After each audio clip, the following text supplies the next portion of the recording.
Izpēte. Neliels turistu skaits pastāvīgi izpēta kādu jaunu vietu. Galamērķa izvēle varētu veidoties no personīgās vēlmes izpētīt kaut ko jaunu. Ir minimāla ekonomiskā, sociālā un vides ietekme uz turismu.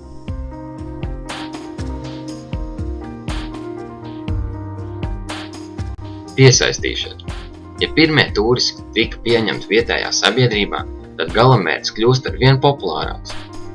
Tā kā arvien vairāk cilvēku vēlas izpētīt apkārt, noteikumi un kārtība par ceļošanu, transportu un naktsmītnēm ir uzlabojusies.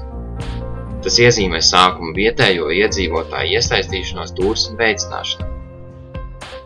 Attīstība.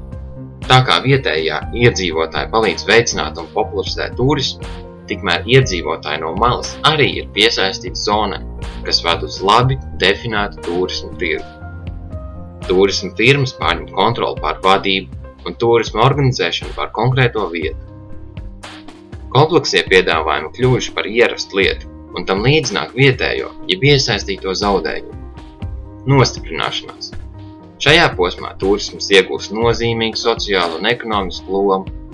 Lielas lauksaimniecības platības tiek atbrīvotas priekš viesnīcu un citu turismu organizāciju celtniecības un attīstības.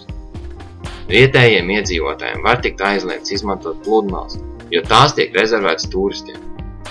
Veidojās vietējo iedzīvotāju aizvainojums, jo tie neredz to, cik izdevīgi viņiem ir turisma attīstība. Vietējiem iedzīvotājiem, izmantojot mārketingu un reklāmu, izdodas izveidot plašu turisma attīstību. Šajā periodā kopējais turistu skaits var pieaugt, taču pieaugums par turistu skaita līmeni var sākt samazināties. Sasniegums. Pieaug vietējo iedzīvotāju pretestību pret turismu. Vietu apmeklē arvien mazāk jaunu turistu balstoties uz to, ka vieta ir zaudējusi savu sākotnējo pievilcību. Piemēram, agrāk ir bijusi skaista un mierīga pludmale. Tagad pārbāzta turistiem. Ar turismu saistīto ekonomisko, sociālo un vides problēmu apzināšanās sāk skavēt turpmāko turismu nozares attīstību. No sastinguma stāvokļa ir iespējami divi ceļi – atjaunošanās vai pagrimums. Atjaunošanās. Atjaunošanās sevi ietver naudas līdzekļu ieguldījumu no privāta uzņēmuma vai valdības, lai izveidot jaunu piesaisti pēc sākotnējā plāna un palielinātu savu popularitāti. Pagrimums. Ir iespējami divi pagrimumu veidi – daļais pagrimums un pilnīgs pagrimums.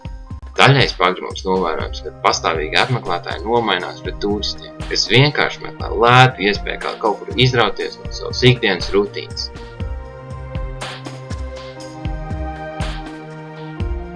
Pilnīgs pagrimums iestājas, kad galamērķis ir zaudējis pievilcību, turisms noplaukst un starptautiskie turismu uzņēmumi un operatori vairs negrib investēt līdzekļus, un galamērķis tiek aizvietots ar citām alternatīvām. Vietējo iesaistīšanās uz mirkli var glābt situāciju, bet vietēji investori nespēj sniegt atbalstu pakalpojumiem, kur iepriekš tikuši attīstīti, tāpēc turisma nozars galamērķī pagrimst.